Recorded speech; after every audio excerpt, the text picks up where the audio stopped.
It's getting cold outside, which can make it hard to tune, but one of the topics that a lot of you have been asking about is what do I do for cold starts? Stick around.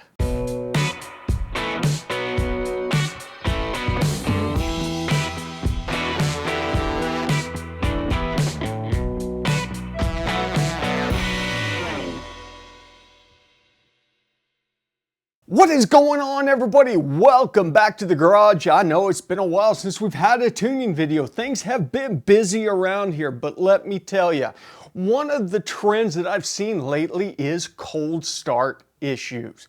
So what we want to do is take a look at a couple of things that you have to do before you even dive into cold start, and then what to look for whenever those don't get you to where you need to be. Listen, cold start is one of the biggest issues that I see, specifically whenever other people do math-only tunes. That's a big no-no. How many times do I have to say it? If you're doing it, stop it. Get some help.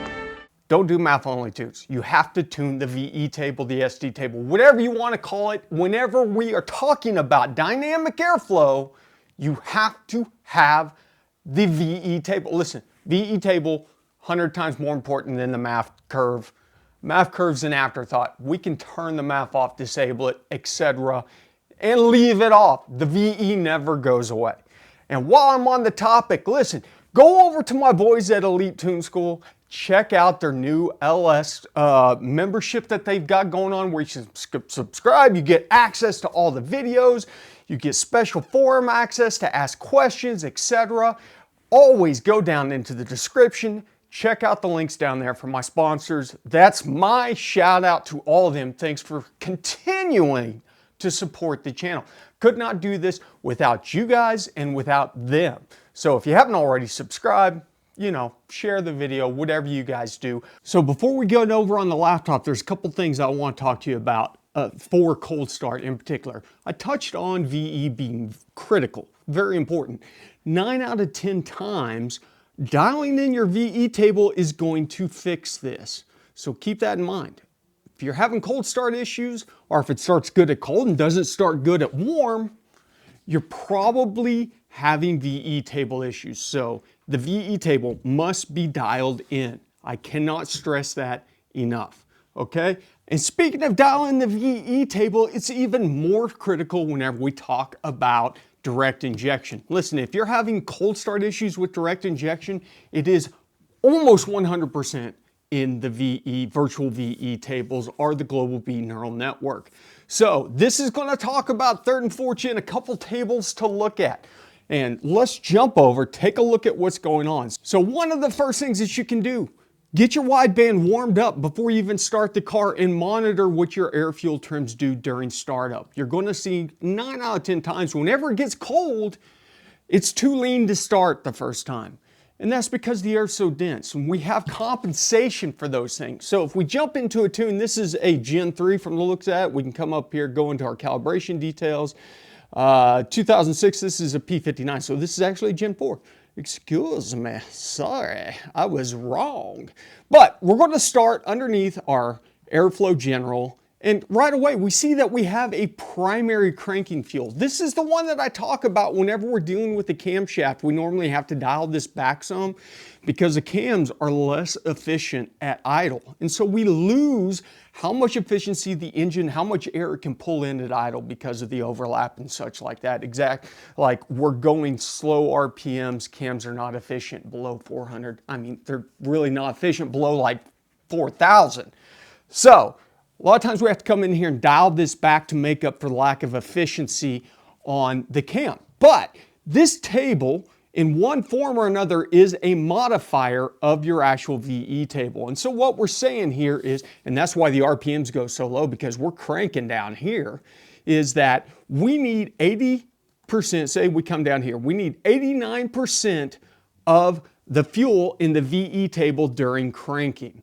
So ideally, once we're up and running, we have less requirements down there, or actually more requirements, however you want to look at it, because we're in higher RPMs. But we kick off of this table. This is our primary stopping point But whenever it comes to temperature, there is another table that we need to look at. And if we come over here, let me maximize this. And I've got this all big, so hopefully you guys can see it easier whenever you're watching this. I know some of you guys watch on your phone. Let me know down in the comments if this helps having it big like this. The other one, we go over fuel general. We've got this table. And depending on which ECU, you may have multiples of this table. Sometimes you'll see two. I say multiples, two. But we've got the FA multiple stage versus time. And the cool thing about this, if we look at this, right across the columns are labeled as engine coolant temp. The left side is time. And so whenever we start cranking, we're at 0. Once again, these are modifiers.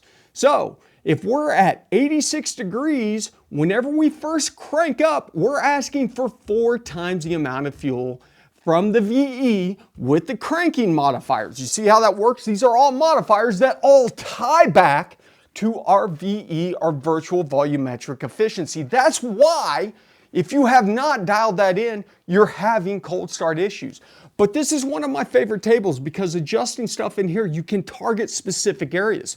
If we have a cold start issue, I might come in here underneath 104 degrees and grab everything out to 31 seconds. This is also affects your after start. So if you're going lean after you get up and starting for, a minute or so, you can come in here and try and bump these up. Or if you're going rich, you can go the other way and lower them down. Specifically, if you get cold fueling dialed in good, then you have hot starts that are becoming issues. Maybe you need to come up here and do the 176 and above area and make some modifications there.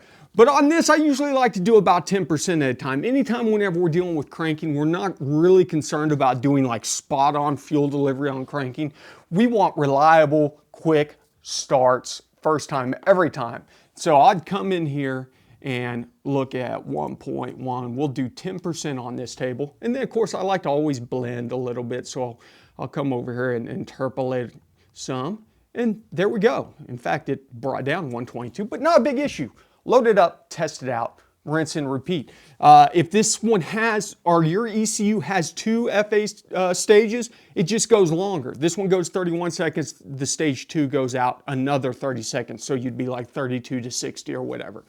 So those are the 2 hot areas that I like to touch on whenever it comes to cold start. As I said though, I want you to keep in mind it is absolutely critical that the VE is dialed in beforehand. If you make these adjustments and then tune the VE, you will have to go back and make these adjustments again because once you get the VE dialed in, these adjustments are going to be out. So I will generally leave these stock until I've got a good looking VE table, and then I will make these adjustments. Or if I need to, even to get the thing up and running, once I start getting the VE table more sane, getting that sanity level up there, I will go back and set these back to stock and see how it works off that.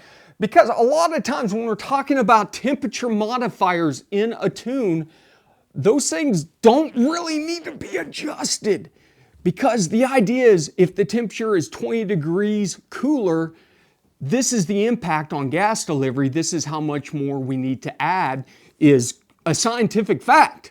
For the most part. Like there's not like a whole lot of wiggle room in that stuff because it all is based off math, going off temperature, fuel requirements, and delivery pressure. All that stuff's added in. A lot of math going on behind the scenes that we do not see. So just be aware of that. This is a prime example of, I might need to tweak it, then I might need to go back and set it to stock. But before we end this video, let me say one more time, let me emphasize, there is no such thing as a math-only tune.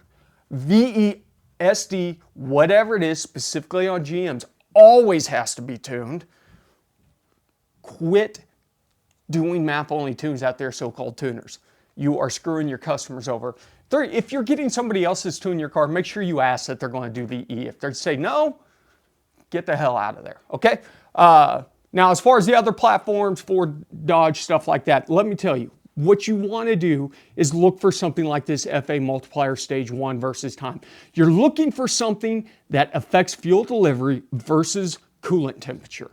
That, and not just the ones, there might be some funky stuff in there as far as injector control, but we're looking for stuff like the cranking fuel that has a time-based, or not time, but an actual engine coolant-based correction on it. So keep that in mind. I'm going to get back to it. You guys know the drill. Thanks for stopping by the garage. As always, remember, ABT, always be tuning.